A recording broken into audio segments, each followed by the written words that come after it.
തുടങ്ങിയോ? ഇറങ്ങ മക്കളെ, ഇറങ്ങു പോലെ. ചെറുതൊക്കെ ഇങ്ങ് തരും. അയ്യോ പറ്റ സാരമില്ല. അച്ഛാ, ഞാൻ നോക്കിയപ്പോ ഇതാ കൂടുതൽ സൗകര്യം. നമ്മളൊന്ന് കണ്ടുപിരിഞ്ഞതിന് ശേഷം 7 ട്രാൻസ്ഫറിലേക്ക് ഒത്തു കിട്ടി. ദോഷം പറയരുതല്ലോ. ഞങ്ങൾക്കും പിള്ളേരും കുറച്ച് നാട് കാണാൻ പറ്റും. ഇനി ഒരു വിശ്രമീയം നയിക്കാലൊന്ന് ആലോചിക്കുക. അച്ഛാ, കുട്ടികളെ ഇവിടെ അടുത്ത് ഏതായാലും സ്കൂളിൽ ചേർക്കാച്ചാ. അപ്പൂപ്പന് നമസ്കാരം പറ മക്കളെ നോക്കിക്കാതെ. അമ്മ എന്ത് വെച്ചാ? വാ, അമ്മമ്മ കാണിച്ചു തരാം. അതൊക്കെ അമ്മേ ചെറിയമ്മ അതാ. നിങ്ങൾ ചെറിയമ്മയോട് അകത്തോട്ട് വെച്ചോളൂ. ഒരു സന്തോഷ വാർത്ത അറിയിച്ചില്ലല്ലോ. ഞാനിപ്പോ സസ്പെൻഷനില്ല. കുട്ടനാട്ടി വെച്ച എങ്ങനെ സഹായിച്ചെടുത്തത് ബ്ലാക്ക് ലിസ്റ്റിൽ പെട്ട ആളായതുകൊണ്ട് IN ലിസ്റ്റുകാരുടെ ഭീഷണിയൊക്കെ അവിടെ ഉണ്ടായിരുന്നു. അങ്ങനെ ഇരിക്കുമ്പോ ഒരു കള്ളനെ അബദ്ധത്തിൽ ചില പോലീസുകാർ വിളിച്ച് സ്റ്റേഷനിൽ കൊണ്ടുവന്നു. അവന്റെ പേര് കേസെടുക്കരുതെന്ന് പറഞ്ഞ IN ലിസ്റ്റുകാരനെ നേരം വെളുപ്പോളം പിടിച്ചെന്ന് തല്ലി. അതോടെ എന്റെ നാട് കിട്ടിൽ നിന്നു. സസ്പെൻഷൻ കിട്ടിയപ്പോ സുഖം. ആനന്ദേട്ടന്റെ വീട്ടുകാരെ ബുദ്ധിമുട്ടിക്കണ്ട, ഇനി ഇവിടെ കൂടാന്ന് ഞാൻ അച്ഛാ പറഞ്ഞത്. ഇവിടെ ഇപ്പൊ എന്താ ഒരു കുറവ്? നല്ല സ്നേഹമുള്ള അച്ഛനും അമ്മയും ആങ്ങളമാരും വലിയൊരു വീടും.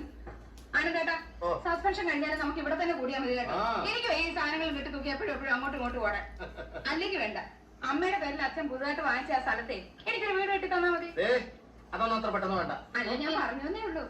അച്ഛാ, ലോറിക്കാരനും കൂലിക്കാർക്കും കൂടെ 875 രൂപ കൊടുക്കണം. കൊടുത്തേക്കണേ. അതെ, അവന്മാര് കൂടുതലൊക്കെ ചോദിക്കും. കൊടുക്കണ്ട. എന്താ നോയിക്കൊണ്ടിരിക്കുന്നത്? വന്ന് കുളിക്കുന്നേ. അത് പറയണ്ടേ? എന്നാ പിന്നെ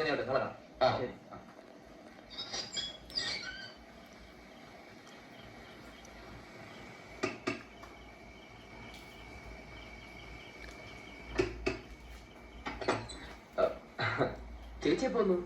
ഇന്ന് കാലത്താ മോനെ. ആങ്ങളമാരെ കാണാൻ ചേച്ചിക്ക് കൊതിയായിട്ട് വന്നതാ. നീ പിന്നെ ക്ഷീണിച്ചു പോയല്ലോ. ആനന്ദേട്ടനും കുട്ടികൾക്ക് സുഖം തന്നെ ചേച്ചി? പിന്നെ ഇതുപോലൊരു സുഖം അടുത്ത കാലത്തൊന്നും ഉണ്ടായിട്ടില്ല.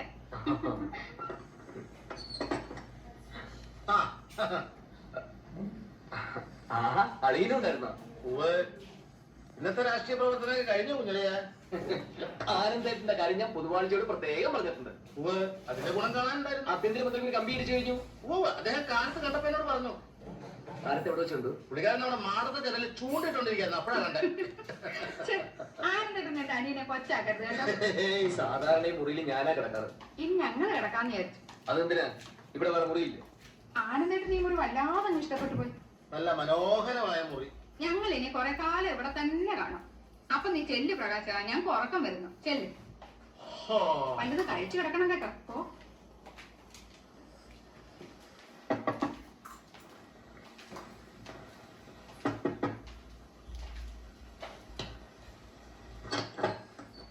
എന്തിനാണ് അവിടെ എന്റെ മുറി കയറ്റി കിടത്തത്? ആരും കരുത്തിയതല്ല. സംസ്ഥാനത്താണെങ്കിൽ ആകെ അഭ്യന്തരങ്ങൾ.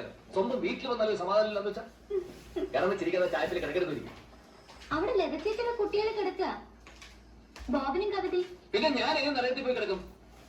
ഇനി ഇപ്പൊ ഡൈനിങ് ടേബിളേ ഉള്ളൂ. പിന്നെയുള്ളത് അടുക്കളയാ. ഒറ്റ അടി വെച്ചെന്നുണ്ടല്ലോ. നിനക്കൊക്കെ തമാശ കളിക്കാനുള്ള ഒരു കുട്ടിയാണ് ഞാനെന്ന് കരുതിയോ? ഭരിക്കുന്ന കക്ഷിയിലെ പ്രമുഖനായ ഒരു പ്രവർത്തകനാണ് ഞാൻ. 24 അവേഴ്സിനുള്ളിൽ ആര് വേണമെങ്കിൽ പിടിച്ചകത്തിടാനുള്ള സ്വാധീനം KRPക്ക് പാർട്ടിയിലുണ്ടെന്നുള്ള കാര്യം നിനക്കറിയാലോ. ഇനി ഒരു പോലീസുകാരനെ പേടിച്ച് ജീവിക്കേണ്ട കാര്യമൊന്നും എനിക്ക് ഈ വീട്ടിലില്ല. ഈ വീട്ടിലെന്നല്ല നാട്ടിലുമില്ല. ഓരോന്ന് കുറ്റിയും പറഞ്ഞുകൊണ്ട് നിങ്ങൾ പോലും. ഇനി നിനക്കൊന്നും എന്റെ വില മനസ്സിലാവില്ല. എന്നെ കരുതാമേ നാട്ടിൽ ഇറങ്ങി ചോദ്യം KRP എന്ന് പറഞ്ഞാൽ ഞെട്ടും. എനിക്ക് തിരുവനന്തപുരത്തേക്ക് ഒറ്റ കോളം മതി. നിനക്കറിയാമത്?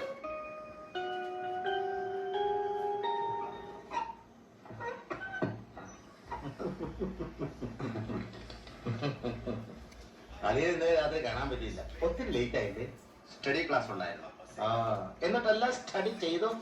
സ്റ്റഡി ക്ലാസ് എടുക്കുന്നത് ഞാനാ. അത് ഭയങ്കരം തന്നെ. ഒരു സന്തോഷ വാർത്ത അറിയട്ടെ. എന്നെ സസ്പെൻഡ് ചെയ്തു. വഴിയാധാരായി വന്നിട്ടുണ്ട്. എല്ലാവരും വന്നിട്ടുണ്ട്. ഒരു ഡിസ്മിസിലാണ് ഞാൻ പ്രതീക്ഷിക്കുന്നത്. INSP പ്രതികാരം ചെയ്യുകയാണ്. അളിയൻ ഭയപ്പെടണ്ട. RDPയുടെ കമ്മിറ്റി മീറ്റിംഗിൽ ഈ പ്രശ്നം ഞാൻ ഉന്നയിക്കും. അയ്യോ, അത്രയ്ക്കൊന്നും വേണ്ട. ഇല്ല, ഞങ്ങളുടെ കൂടെ വന്ന ഉദ്യോഗസ്ഥനെ സസ്പെൻഡ് ചെയ്താൽ ഞങ്ങൾ കൈയും കെട്ടി നോക്കിയിരിക്കില്ല. വേണ്ടി വന്നാൽ ഒരു കലാപം തന്നെ ഇവിടെ പൊട്ടി പുറപ്പെട്ടേക്കാം. സാഹിത്യ വിപ്ലവം ഞങ്ങൾക്ക് പുത്രിയല്ല. കാലമായി ഞാൻ കേൾക്കാൻ തുടങ്ങിയിട്ട്. എന്ത് പുല്ലാണ് അതിന്റെയൊക്കെ സാഹിത്യ വിപ്ലവം? ഒരു തോക്കുരി കണ്ടിട്ടുണ്ടോ? ബോംബ് എന്ന് പറഞ്ഞാൽ എന്താണെന്ന് എനിക്കറിയാവോ? അവരുടെ അമ്മയുടെ ഒരു സാഹിത്യ വിപ്ലവം. എടാ, മേലനങ്ങാതെ ഉരുട്ടി വിഴുങ്ങലല്ല അതിന്റെയൊക്കെ രാഷ്ട്രീയം. അളിയ അഴുതേ ഇനി നീ ഇവിടെ രാഷ്ട്രീയം പറഞ്ഞ് കേട്ടാൽ ഇട്ടിട്ട് അസ്ഥിയെ ഓടിക്കും ബ്ലഡി ഫൂൾ